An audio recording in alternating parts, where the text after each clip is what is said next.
Monsieur le secrétaire général,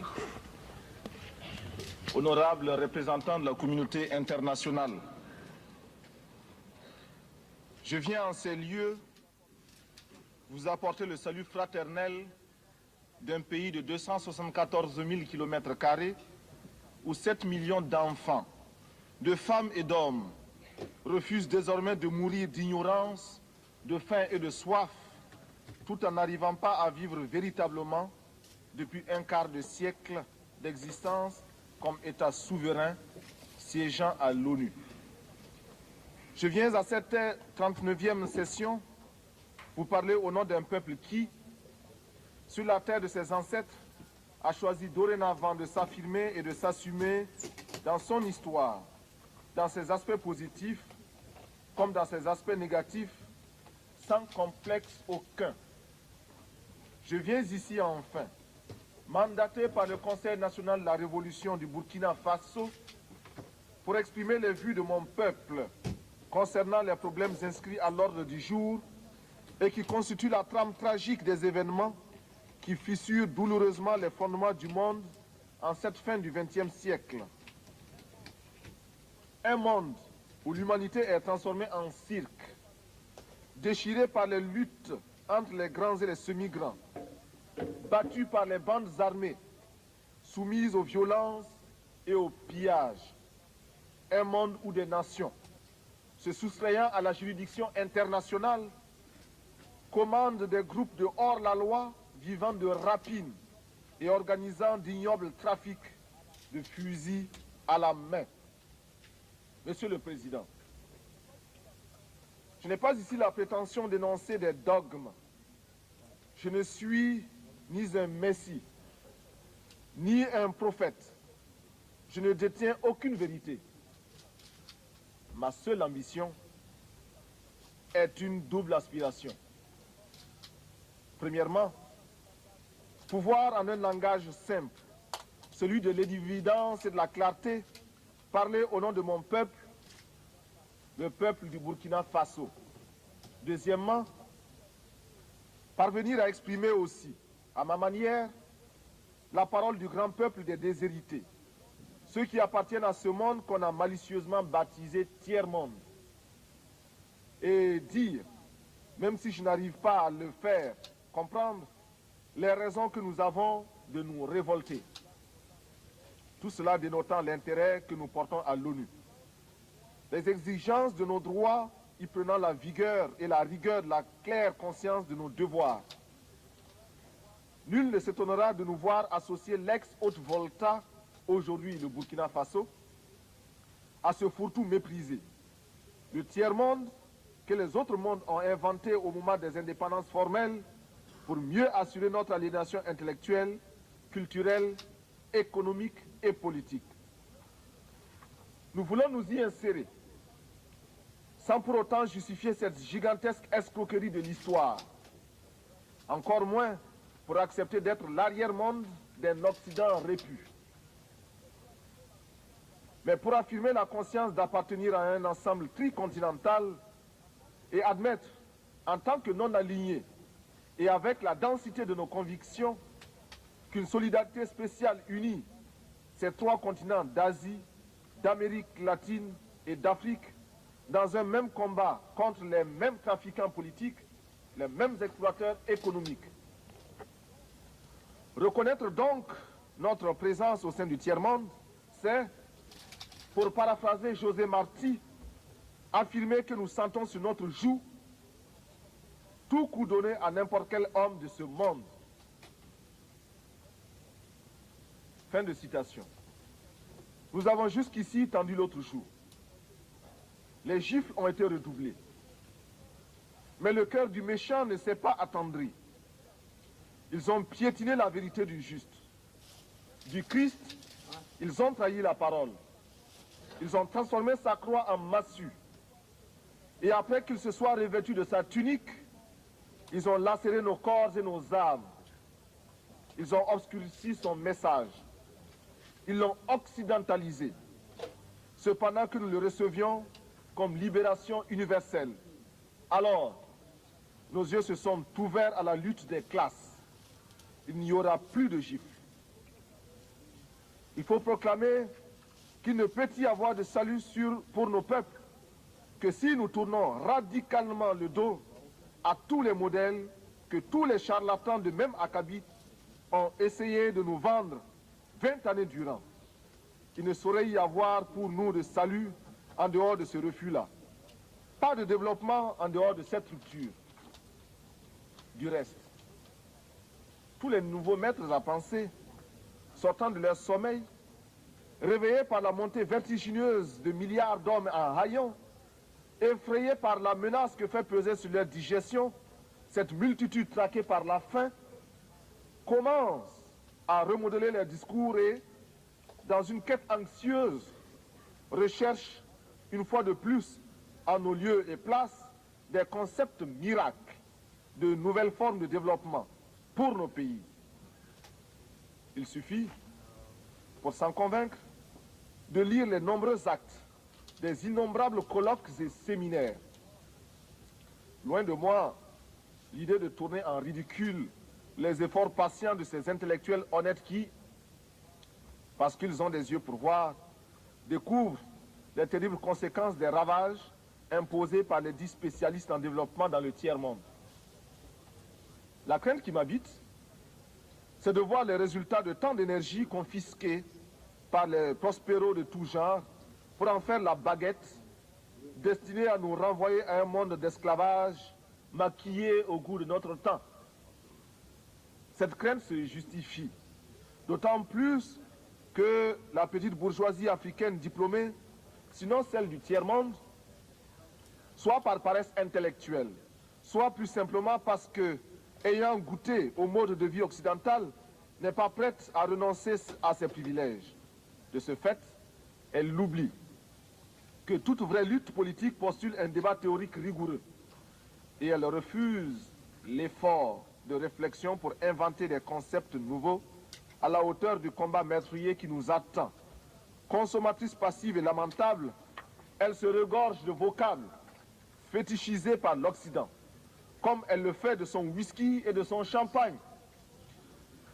Dans ces salons à l'harmonie douteuse, on recherchera en vain, depuis les concepts de négritude et d'African personality, marqués maintenant par les temps, des idées vraiment neuves, issues des cerveaux de nos grands, entre guillemets, intellectuels. Le vocabulaire des idées nous viennent d'ailleurs. Nos professeurs, nos ingénieurs et nos économistes se contentent d'y adjoindre des colorants parce que des universités européennes dont ils sont les produits, ils n'ont ramené souvent que leur diplôme et le velours des adjectifs ou des superlatifs. Il est nécessaire, il est urgent que nos cadres et nos travailleurs de la plume apprennent qu'il n'y a pas d'écriture innocente. En ces temps de tempête, nous ne pouvons laisser à nos seuls ennemis d'hier et d'aujourd'hui le monopole de la pensée et de l'imagination et de la créativité. Il faut, avant qu'il ne soit trop tard, car il est déjà tard, que ces élites, ces hommes de l'Afrique du tiers-monde reviennent à eux-mêmes. C'est-à-dire à leur société, à la misère dont nous avons hérité pour comprendre non seulement la bataille pour une pensée au service des masses déshéritées n'est pas vaine, mais qu'ils ne peuvent devenir crédibles sur le plan international qu'en inventant réellement, c'est-à-dire en donnant de leur peuple une image fidèle, une image qui leur permet de réaliser des changements profonds de la situation sociale et politique, susceptibles de nous arracher à la domination et à l'exploitation étrangère qui livre nos États à la seule perspective de la faillite. C'est ce que nous avons perçu. Nous, peuple du Burkina, au cours de cette nuit du 4 août 1983, au premier scintillement des étoiles dans le ciel de notre patrie, il nous fallait prendre la tête des jacqueries qui s'annonçaient dans les campagnes affolées par l'avancée du désert, épuisées par la faim et la soif et délaissées. Il nous fallait donner un sens aux révoltes grondantes des masses urbaines désœuvrées, frustrées et fatiguées de voir circuler les limousines des élites aliénées qui se succédaient à la tête de l'État et qui ne leur offraient rien d'autre que des fausses solutions pensées et conçues par les cerveaux des autres. Il nous fallait donner une âme idéologique au juste litre de nos masses populaires mobilisées contre l'impérialisme monstrueux. À la révolte passagère, toujours la révolution, lutte éternelle contre la domination. Which was a minor thing. Had to the eternal. À quel point c'était la vie de possible entre les peuples nantis et ceux qui n'aspirent qu'à manger à leur faim. How broad the gap is now. Survivre et conserver leur dignité. To survive, dignity. Nul n'imaginera à quel point le grain de peau a nourri chez nous la vache du riche. Dans le cas de l'ex-Haute-Volta, le processus était encore plus exemplaire. Nous étions la condensation magique, le raccourci de toutes les calamités qui ont fondu sur les pays dits en voie de développement. Le témoignage de l'aide, présenté comme panacée et souvent trompetté, sans rime ni raison, est ici éloquent. Très peu sont les pays qui ont été comme le mien, inondés d'aides de toutes sortes. Cette aide est, en principe, censée œuvrer au développement. On cherchera en vain, dans ce qui fut autrefois la Haute-Volta, les signes de ce qui peut relever d'un développement. Les hommes en place, soit par naïveté, soit par égoïsme de classe, n'ont pas pu ou n'ont pas voulu maîtriser cet afflux extérieur, en saisir la portée et exprimer des exigences dans l'intérêt de notre peuple. Analysant un tableau publié en 1983 par le Club du Sahel, Jacques Giry, dans son ouvrage « Le Sahel de demain », conclut avec beaucoup de bon sens que l'aide au Sahel, à cause de son contenu et des mécanismes en place, n'est qu'une aide à la survie. Seul, souligne-t-il, 30% de cette aide permet simplement au Sahel de vivre. Selon Jacques Giry, cette aide extérieure n'aura pas d'autre but que de continuer à développer les secteurs improductifs, imposant des charges intolérables à nos petits budgets, désorganisant nos campagnes, creusant les déficits de notre balance commerciale, accélérant notre endettement. Juste quelques clichés pour présenter l'ex-Haute-Volta. 7 millions d'habitants avec plus de 6 millions de paysannes et de paysans. Un taux de mortalité infantile estimé à 180 pour 1000. Une espérance de vie se limitant à 40 ans. Un taux d'analphabétisme allant jusqu'à 98%. Si nous concevons l'alphabétisé comme celui qui sait lire, écrire et parler une langue. Un médecin pour 50 000 habitants. Un taux de scolarisation de 16%. Et enfin, un produit intérieur brut par tête d'habitant de 53 356 francs CFA, soit à peine plus de 100 $. Le diagnostic, à l'évidence, était sombre. La source du mal était politique. Le traitement ne pouvait qu'être politique. Certes, nous encourageons l'aide qui nous aide à nous passer de l'aide. Mais en général, la politique d'assistance et d'aide n'a abouti qu'à nous désorganiser, à nous asservir et à nous déresponsabiliser. Dans notre espace économique, politique, économique et culturel. Nous avons choisi de risquer de nouvelles voies pour être plus heureux.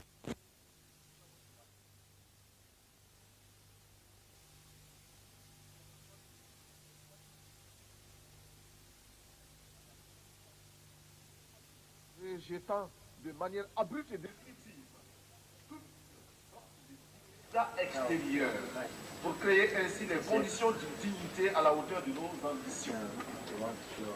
Refuser l'état de survie desserrer les pressions, libérer nos campagnes d'un immobilisme moyen enjeu ou d'une répression, démocratiser notre société, ouvrir les esprits sur un univers de responsabilité collective pour oser inventer l'avenir.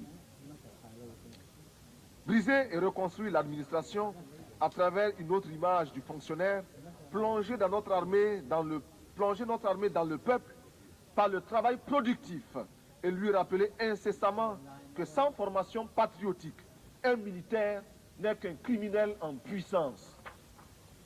Tel est notre programme politique. Au plan de la gestion économique, nous apprenons à vivre simplement, à accepter à nous imposer l'austérité afin d'être à même de réaliser de grands desseins. Déjà, grâce à l'exemple de la Caisse de solidarité révolutionnaire, alimentée par les contributions volontaires, nous commençons à répondre aux cruelles questions posées par la sécheresse.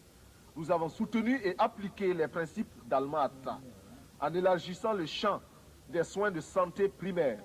Nous avons fait nôtre, comme politique d'État, la stratégie globale du Gobi FFF préconisée par l'UNICEF. Par l'intermédiaire de l'UNSO, nous pensons que les Nations Unies devraient permettre aux pays touchés par la sécheresse la mise sur pied d'un plan à moyen et long terme afin de parvenir à l'autosuffisance alimentaire. Pour préparer le XXIe siècle, nous avons, par la création d'une tranche spéciale de la loterie, de la tombola dite « Instruisons nos enfants », lancé une campagne immense pour l'éducation et la formation de nos enfants dans une école nouvelle. Nous avons lancé à travers l'action salvatrice des comités de défense de la Révolution un vaste programme de construction de logements sociaux. 500 en 3 mois, de routes, de petites retenues d'eau, etc. Notre ambition économique est d'œuvrer pour que le cerveau et les bras de chaque Burkinabé puissent au moins lui servir à inventer et à créer de quoi assurer 2 repas par jour et de l'eau potable. Nous jurons, nous proclamons que désormais au Burkina Faso, plus rien ne se fera sans la participation des Burkinabés. Rien qui n'ait été au préalable décidé par nous, élaboré par nous. Il n'y aura plus d'attentat à notre pudeur et à notre dignité. Fort de cette certitude, nous voudrions à tous ceux qui souffrent dans leur chair, tous ceux qui sont bafoués dans leur dignité par une minorité d'hommes ou par un système qui les écrase. Permettez-moi, vous qui m'écoutez, que je le dise. You who are listening Je ne to me parle now, pas seulement let au me nom say du to you, Burkina I Faso, speak not only on behalf of tant Burkina aimé, Faso, my country, mais which I également love so much, au nom but de I tous ceux speak qui ont mal, also on behalf mal of quelque all part. those who are Qui sont dans les ghettos parce qu'ils ont la peau noire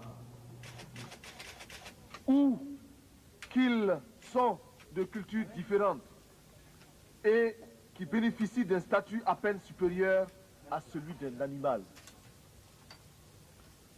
Je souffre au nom des Indiens massacrés, écrasés, humiliés et confinés depuis des siècles dans des réserves, afin qu'ils n'espèrent à aucun droit et que leur culture ne puisse s'enrichir en convolant en noces heureuses au contact d'autres cultures, y compris celle de l'envahisseur.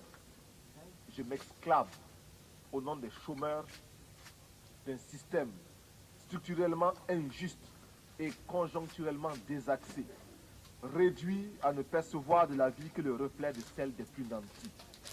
Je parle au nom des femmes du monde entier qui souffrent d'un système d'exploitation imposé par les mâles. En ce qui nous concerne, nous sommes prêts à accueillir toutes les suggestions du monde entier nous permettant de parvenir à l'épanouissement total de la femme burkinabé.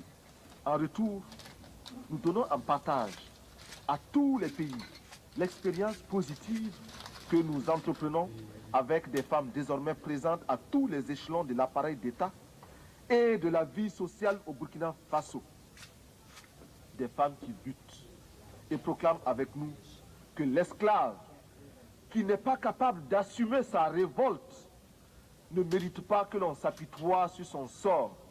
Cet esclave répondra seul de son malheur s'il se fait des illusions sur la condescendance suspecte d'un maître qui prétend l'affranchir. Seule la lutte libère. Et nous en appelons à toutes nos sœurs de toutes les races pour qu'elles montent à l'assaut pour la conquête de leurs droits. Je parle au nom des mères de nos pays démunis qui voient mourir leurs enfants de paludisme ou de diarrhée, ignorant qu'il existe pour les sauver des moyens simples que la science des multinationales ne leur offre pas, préférant investir dans les laboratoires de cosmétiques et dans la chirurgie esthétique pour les caprices de quelques femmes ou d'hommes dont la coquetterie est menacée par les excès de calories de leurs repas trop riches et d'une régularité à vous donner, non, plutôt à nous donner, à nous autres du Sahel, le vertige. Ces moyens simples, recommandés par l'OMS et l'UNICEF, nous avons décidé de les adopter et de les populariser. Je parle au nom des artistes, poètes, peintres, sculpteurs, musiciens, acteurs, etc. Hommes de bien qui voient leur art se prostituer par l'alchimie des prestidigitations du show business. J'écris au nom des journalistes qui sont réduits soit au silence, soit au mensonge pour ne pas subir les dures lois du chômage.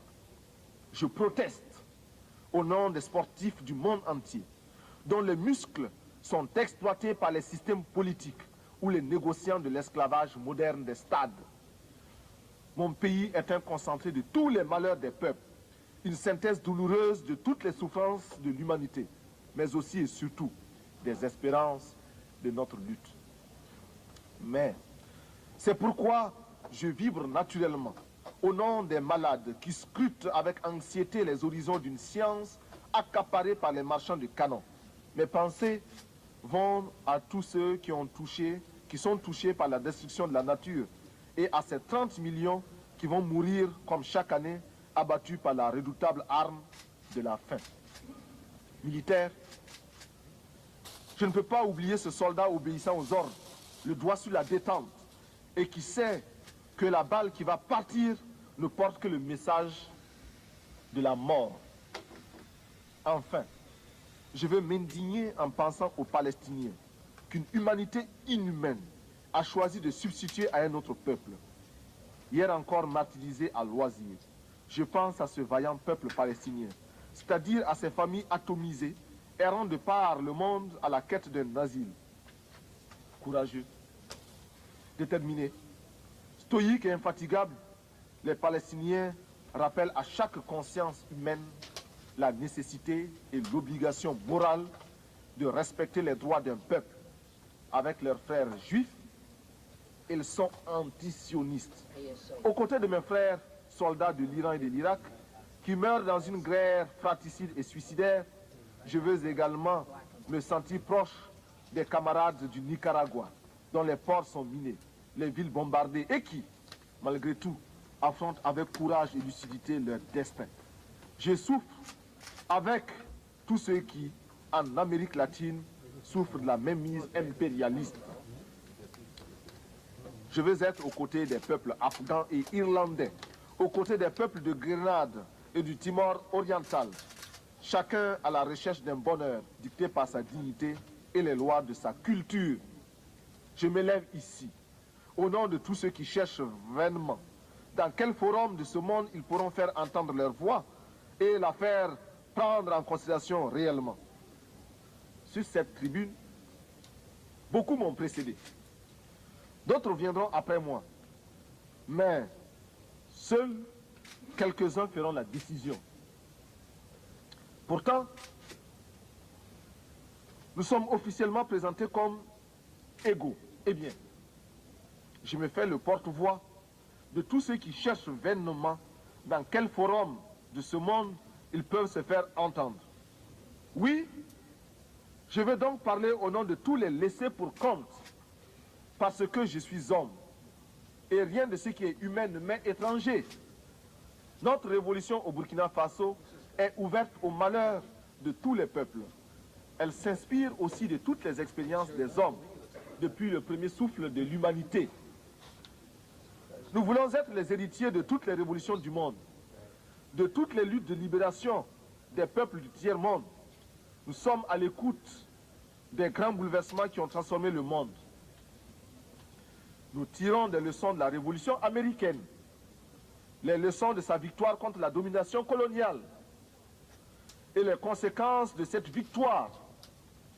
Nous faisons nôtre l'affirmation de la doctrine de la non-ingérence des Européens dans les affaires américaines et des Américains dans les affaires européennes. Ce que Monroe clamait en 1823, l'Amérique aux Américains, nous le reprenons en disant l'Afrique aux Africains, le Burkina Faso aux Burkinabés. La Révolution française de 1789, bouleversant les fondements de l'absolutisme, nous a enseigné les droits de l'homme alliés aux droits des peuples à la liberté. La grande révolution d'octobre 1917 a transformé le monde, permis la victoire du prolétariat, ébranlé les assises du capitalisme et rendu possible les rêves de justice de la commune française. Ouvert à tous les vents de la volonté des peuples et de leur révolution, nous instruisons aussi de certains terribles échecs qui ont conduit à de tragiques manquements aux droits de l'homme. Nous ne voulons pour conserver de chaque révolution que le noyau de pureté qui nous interdit de nous inféoder aux réalités des autres, même si, par la pensée, nous nous retrouvons dans une communauté d'intérêts. Monsieur le Président,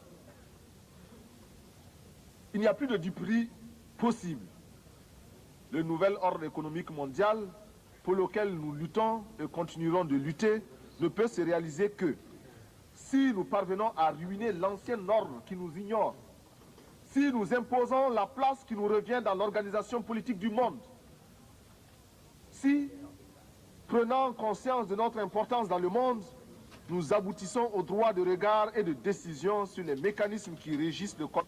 Et, comme tous les droits des peuples, ils s'arrachent dans la lutte et par la lutte des peuples. Il ne sera jamais le résultat d'un acte de générosité d'une puissance quelconque. Je conserve en moi la confiance inébranlable.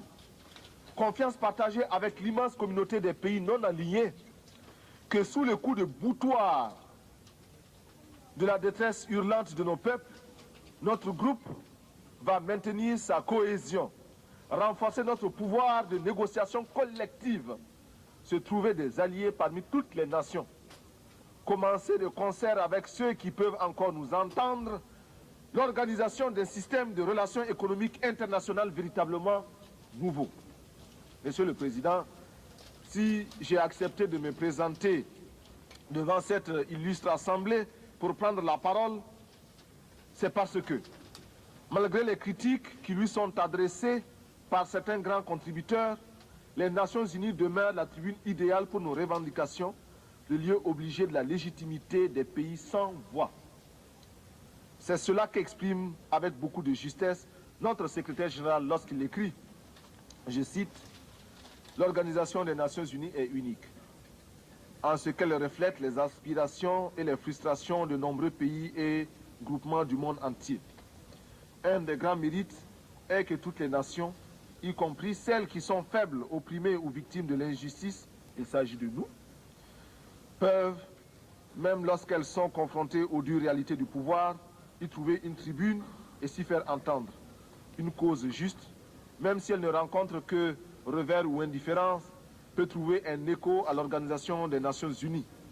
Cet attribut de l'organisation n'est pas toujours prisé, mais il n'est pas moins essentiel. » Fin de citation. On ne peut mieux définir le sens et la portée de notre organisation. Aussi, est-il pour chacun de nous un impératif catégorique de consolider les assises de notre organisation, de lui donner les moyens de son action. Nous adoptons en conséquence les propositions faites à cette fin par le secrétaire général pour sortir l'organisation des nombreuses impasses, soigneusement entretenues par le jeu des grandes puissances, afin de la discréditer aux yeux de l'opinion publique. Monsieur le Président, Reconnaissant les mérites, même limités, de notre organisation, je ne peux que me réjouir de l'avoir compté de nouveaux adhérents. C'est pourquoi la délégation burkinabé salue l'entrée du 159e membre de notre organisation, l'État du Brunei Darussalam. C'est la déraison de ceux entre les mains desquels la direction du monde est tombée par le hasard des choses, qui fait obligation au mouvement des pays non alignés auxquels, je l'espère, se joindra bientôt l'État du Brunei Darussalam, de se considérer comme un des objectifs permanents de sa lutte. Le combat pour le désarmement sont des aspects essentiels parmi les premières conditions de notre droit au développement.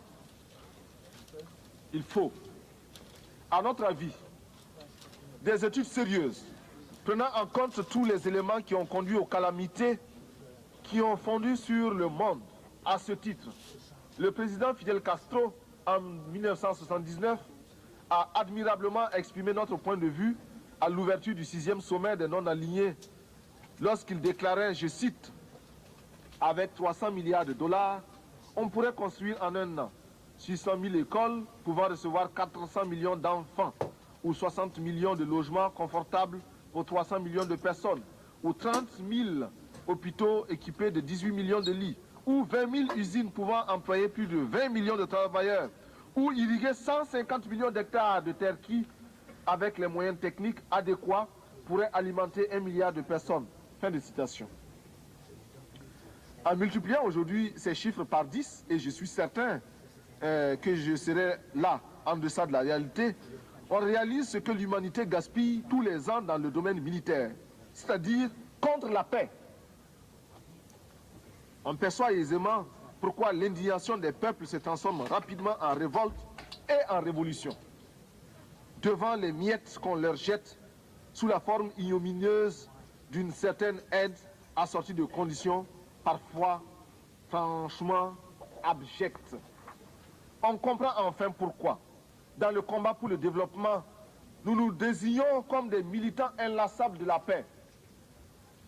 Nous faisons le serment de lutter pour atténuer les tensions, introduire les principes d'une vie civilisée dans les relations internationales et les étendre à toutes les parties du monde, ce qui revient à dire que nous ne pouvons plus assister, passifs, au trafic des concepts. Nous réitérons notre résolution d'être des agents actifs de la paix, de tenir notre place dans le combat pour le désarmement, d'agir enfin en politique internationale comme un facteur décisif, libéré de toute entrave vis-à-vis de toutes les grandes puissances, quels que soient les projets de ces dernières. Mais la recherche de la paix va de pair avec l'application ferme du droit des pays à l'indépendance. Sur ce point, le palmarès le plus impitoyable, le plus pitoyable, le plus lamentable, oui, le plus lamentable, est détenu au Moyen-Orient en termes d'arrogance, d'insolence et d'incroyable entêtement d'un petit pays, Israël, qui, depuis plus de 20 ans, avec l'inqualifiable complicité de son puissant protecteur, les États-Unis d'Amérique, continue à défier la communauté internationale au mépris d'une histoire qui, hier encore, désignait chaque juif à l'horreur des fours crématoires. Israël en arrive à infliger à d'autres ce qui fut son propre calvaire. En tout état de cause, Israël, dont nous aimons le peuple pour son courage et ses sacrifices d'hier, doit savoir que les conditions de sa propre quiétude ne résident que dans les conditions de sa propre quiétude ne résident que dans sa puissance militaire financée par l'extérieur. Israël doit commencer à apprendre à devenir une nation comme les autres nations, parmi les autres. Pour l'heure, nous tenons à affirmer, du haut de cette tribune, notre solidarité militante et agissante à l'endroit des combattants, femmes et hommes de ce peuple merveilleux de la Palestine, parce que nous savons qu'il n'y a pas de souffrance sans fin. Monsieur le Président, analysant la situation qui prévaut en Afrique, sur les plans économiques et politiques, ne pouvons pas ne pas souligner les graves préoccupations qui sont les nôtres face aux dangereux défis lancés aux droits des peuples par certaines nations qui, sûres de leurs alliances, bafouent ouvertement la morale internationale. Certes, nous avons le droit de nous réjouir de la décision de retrait des troupes étrangères au Tchad, afin que les Tchadiens, entre eux, sans intermédiaire, cherche les moyens de mettre fin à cette guerre fratricide et donner enfin à ce peuple qui n'en finit pas de pleurer depuis de nombreux hivernages les moyens de sécher ses larmes. Mais, malgré les progrès enregistrés ça et là par les peuples africains dans leur lutte pour l'émancipation économique, notre continent continue de refléter la réalité essentielle des contradictions entre les grandes puissances, de charrier les insupportables apories du monde contemporain. C'est pourquoi nous tenons pour inadmissible et condamnons sans recours le sort fait au peuple du Sahara occidental par le royaume du Maroc, qui se livre à des méthodes dilatoires pour retarder l'échéance qui, de toute façon, lui sera imposée par la volonté du peuple sahraoui. Pour avoir visité personnellement les régions libérées par le peuple sahraoui, j'ai acquis la confirmation que plus rien désormais ne saurait entraver sa marche vers la libération totale de son pays sous la conduite militante et éclairée du Front Polisario. Monsieur le Président, je ne voudrais pas trop m'étendre sur la question de Mayotte et des îles de l'archipel malgache. Lorsque les choses sont claires, lorsque les principes sont évidents, point n'est besoin d'élaborer. Mayotte appartient aux Comores. Les îles de l'archipel sont malgaches. En Amérique latine, nous saluons l'initiative du groupe de Contadora, qui constitue une étape positive dans la recherche d'une solution juste à la situation explosive qui y prévaut. Le commandant Daniel Ortega, au nom du peuple révolutionnaire du Nicaragua, a fait ici des propositions concrètes et posé des questions de fond acquis de droit. Nous attendons de voir la paix s'installer dans son pays en Amérique centrale le 15 octobre prochain et après le 15 octobre. Et nous prenons à témoin l'opinion publique mondiale. De même que nous avons condamné l'agression étrangère de l'île de Grenade, de même nous fustigeons toutes les interventions étrangères. C'est ainsi que nous ne pouvons sans nous taire face à l'intervention militaire étrangère en Afghanistan. Il est cependant un point, mais dont la gravité exige de chacun de nous une explication franche et décisive.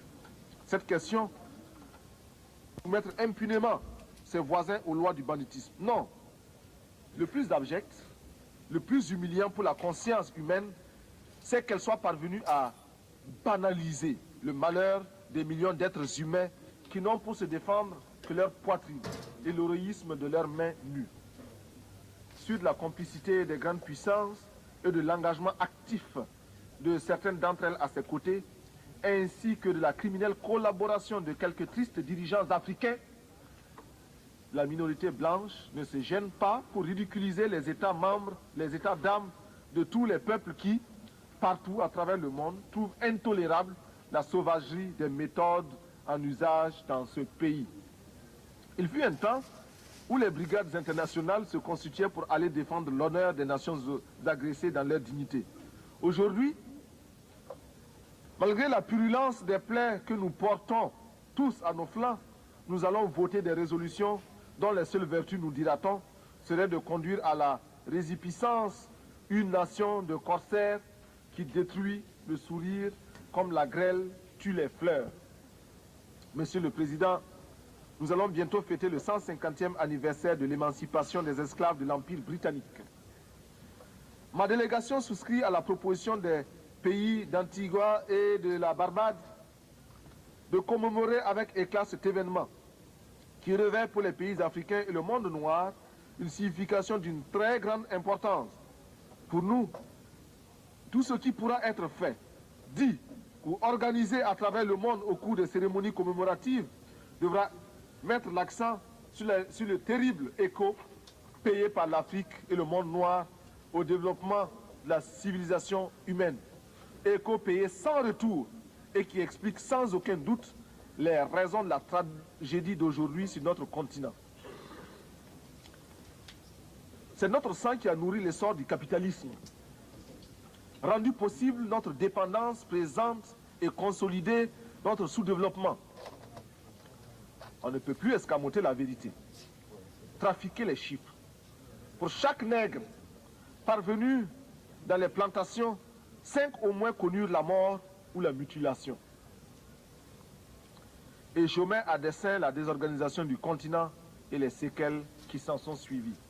Monsieur le Président, si la terre entière, grâce à vous, avec l'aide du secrétaire général, parvient à l'occasion de cet anniversaire à se convaincre de cette vérité-là, elle comprendra pourquoi, avec toute l'attention de notre être, nous voulons la paix entre les nations, pourquoi nous exigeons et réclamons notre droit au développement dans l'égalité absolue, par une organisation et une répartition des ressources humaines.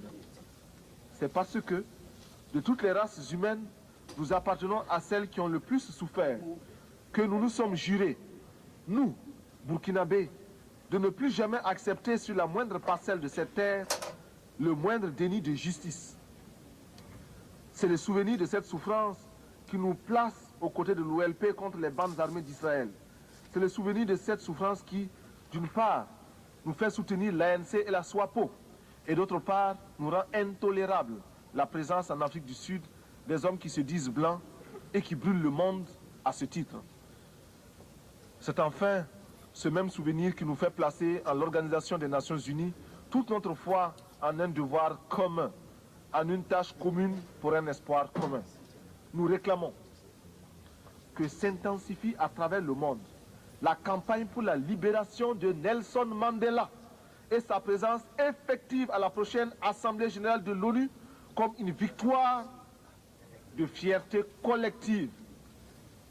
Que soit créé, en souvenir de nos souffrances et en termes de pardon collectif, un prix international de l'humanité réconciliée décerné à tous ceux qui, par leur recherche, auraient contribué à la défense des droits de l'homme. Que tous les budgets de recherche spatiale soient amputés de 1/10 et consacrés à des recherches dans le domaine de la santé et visant à la reconstitution de l'environnement humain perturbé par tous ces feux d'artifice nuisibles à l'écosystème. Nous proposons également que les structures des Nations Unies soient repensées et que soit mis fin à ce scandale que constitue le droit de veto. Bien sûr, les effets pervers de son usage abusif sont atténués par la vigilance de certains de ses membres, de ses détenteurs. Cependant, rien ne justifie ce droit. Ni la taille des pays qui le détiennent, ni les richesses de ces derniers.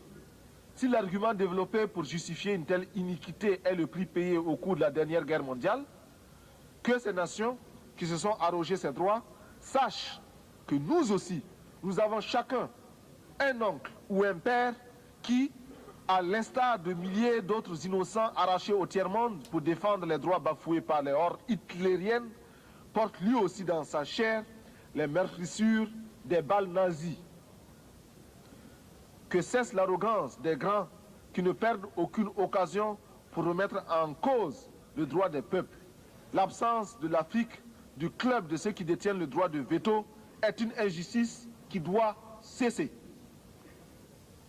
Enfin, ma délégation n'aurait pas accompli tous ses devoirs si elle n'exigeait pas la suspension d'Israël et le dégagement pur et simple de l'Afrique du Sud de notre organisation, lorsque, à la faveur du temps, ces pays auront opéré la mutation qui les introduira dans la communauté internationale. Chacun de nous, et mon pays en tête, devra les accueillir à l'extermination de 30 millions d'êtres humains chaque année par l'arme de la faim qui, de nos jours, fait plus de ravages que l'arme nucléaire. Cette confiance et cette foi en l'organisation me fait obligation de remercier le secrétaire général, M. Xavier Pérez de Cuellar, de la visite tant appréciée qu'il nous a faite pour constater sur le terrain les dures réalités de notre existence et se donner une image fidèle de l'aridité du Sahel et de la tragédie du désert conquérant. Je ne saurais terminer sans rendre hommage aux éminentes qualités de notre président qui saura, avec la clairvoyance que nous lui connaissons, diriger les travaux de cette 39e session. Monsieur le Président, j'ai parcouru des milliers de kilomètres. Je suis venu ici pour demander à chacun de vous que nous puissions mettre ensemble nos efforts pour que cesse la morgue des gens qui n'ont pas raison, pour que s'efface le triste spectacle des enfants qui meurent de faim, pour que disparaisse l'ignorance, pour que triomphe la rébellion légitime des peuples, pour que se taise le bruit des armes et qu'enfin, avec une seule et même volonté, luttant pour la survie de l'humanité, nous parvenions à chanter en chœur avec le grand poète Novalis, je cite, « Bientôt, les astres reviendront visiter la terre d'où ils se sont éloignés pendant nos temps obscurs. Le soleil déposera son spectre sévère, reviendra étoilé parmi les étoiles. Toutes les races du monde se rassembleront à nouveau après une longue séparation. Les vieilles familles orphelines se retrouveront et chaque jour verra de nouvelles retrouvailles, de nouveaux embrassements. Alors, les habitants du temps jadis reviendront vers la terre. En chaque tombe se réveillera la cendre éteinte. Partout brûleront à nouveau les flammes de la vie. Les vieilles demeures seront rebâties, les temps anciens se renouvelleront et l'histoire sera le rêve d'un présent à l'étendue infinie. À bas la réaction internationale, à bas l'impérialisme, à bas le néocolonialisme, à bas le fantoschisme. Gloire éternelle aux peuples qui luttent pour leur liberté. Gloire éternelle aux peuples qui décident de s'assumer pour leur dignité. Victoire éternelle aux peuples d'Afrique, d'Amérique latine et d'Asie qui luttent. La patrie ou la mort, nous vaincrons. Je vous remercie.